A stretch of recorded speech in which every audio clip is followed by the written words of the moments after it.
আসসালামু আলাইকুম। আশা করি সবাই ভালো আছেন। আল্লাহর রহমতে আমরাও ভালো আছি। সকাল সকাল নাস্তা বানাইতে গেছি রান্নাঘরে। তো চুলা ধরাইছি, দেখি গ্যাস নাই, সিলিন্ডারের গ্যাস শেষ।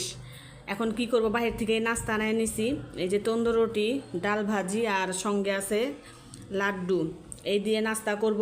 আর চা দিছি রাইস কুকারে, চাটাও খাবো। তো সিলিন্ডার ফোন দিছি, উনি আসবে। উনি বলছে আপা একটু সময় লাগবে।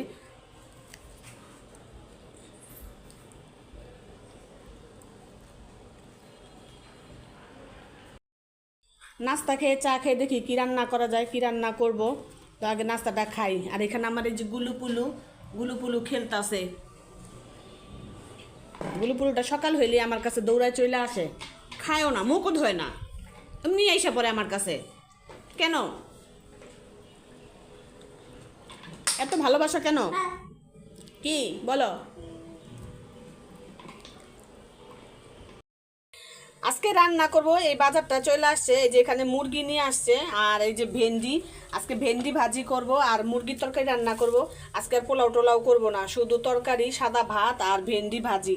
তো চাটা তো বসাই দিছি, চাটা খায়া তারপরে এগুলি কাইটা নিব। চাটা শুকায় যেতেছে, কালো হয়ে গেছে। ভাতটা বসাই দিলাম। তো ভাত হইতে হইতে সবগুলি কাটা শেষ হয়ে যাবে।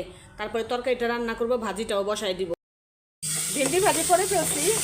তা এখন এই যে মশলাটাও কষাই নিছি, মুরগির মাংসের মুরগিটা দিয়ে দেবো। কারেন্ট নাই, কারেন্ট চলে গেছে, কারেন্ট যাইতেছে আসতেছে, ভোল্টেজ কম, এর জন্য সব বন্ধ করে বসে আছি। মুরগিটা চুলায় কষাই নিলাম। মুরগির মাংস কষানো শেষ। তো এই যে এখন বাগার দিয়ে নিব, পেঁয়াজ তো লাল হয়ে আসছে।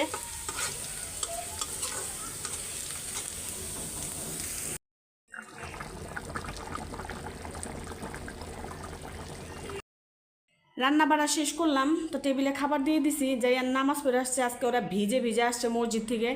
তো নামাজের টাইমে এমন জোরে বৃষ্টি, এখনও কিন্তু বাইরে অনেক বৃষ্টি হইতেছে। ওই অবস্থায় মানুষ নামাজ শেষ করছে। তো এখন ওদেরকে খাইতে দিয়ে দিলাম। তো যে এন্ডে বলতেছি যে আসো ভাত দিয়েও রাখছি ওর প্লেটে যে ভাত। এখন বলতেছে ওরে পোলাও দাও, আমি ভাত খাবো না, পোলাও। কালকেও কিন্তু তারা রাত্রে বিরিয়ানি খাওয়ানো হয়েছে, এখন বলতেছে আবার পোলাও দাও। তো দেখি আমি জোর করে একটু খাওয়াইতে পারি কি না। আমি এখন খাবো না, আমার আরও কাজ বাকি আছে, এগুলি সাইরে একদম ফ্রেশ হয়ে তারপরে খাইতে বসবো।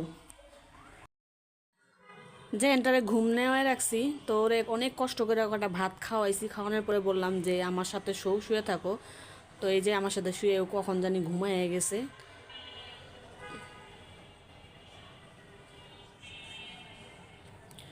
আর আজকে একটু ঠান্ডা ঠান্ডা লাগতেছে, কেমন জানি শীত শীত লাগতেছে, এর জন্য কম্বল বাইর করতে হয়েছে। ওরে হালকা করে ফ্যান ছাইরা দিয়ে তারপরে যে কম্বল মুড়া দিয়ে শোয়া দিয়ে রাখছি।